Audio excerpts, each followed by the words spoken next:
x plus y the whole power n is equal to nc0 x power n plus nc1 x power n minus 1 etc. ncn y power n.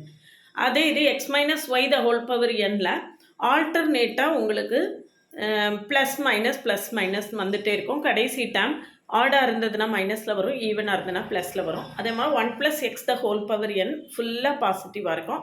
1 - x the whole power n வந்து உங்களுக்கு கம்ப்ளீட்டாக ஆல்டர்னேட்டாக plus மைனஸ்னு வந்துகிட்டே இருக்கும். IIT JEE maths prepare பண்ணுற IIT ஜேஇயில் மெயின்ஸில் மேத்தமெட்டிக்ஸுக்கு நம்ம கண்டினியூஸாக videos கொடுத்துட்ருக்கோம். இது விஷயமா டீட்டெயில்டு வீடியோ அடுத்து கொடுக்க போகிறேன். தொடர்ந்து நம்ம சேனலை வாட்ச் பண்ணுங்கள். பழைய வீடியோஸ்லாம் வாட்ச் பண்ணலை அப்படின்னா லிங்க் கமெண்ட்லேயும் டிஸ்கிரிப்ஷன்லேயும் இருக்குது, போய் பாருங்கள். Set theory previous year questions, set theory complete syllabus, அப்புறம் இன்டகிரேஷன் எல்லாமே கொடுத்துருக்கேன். பார்க்காததெல்லாம் கமெண்ட்லேயும் டிஸ்கிரிப்ஷன் லிங்க் இருக்குது, பாருங்கள். சேனலுக்கு நியூ வந்தீங்கன்னா சப்ஸ்கிரைப் பண்ணிவிட்டு கண்டினியூஸாக வாட்ச் பண்ணுங்கள். வாட்ஸ்அப் சேனலில் ஆட்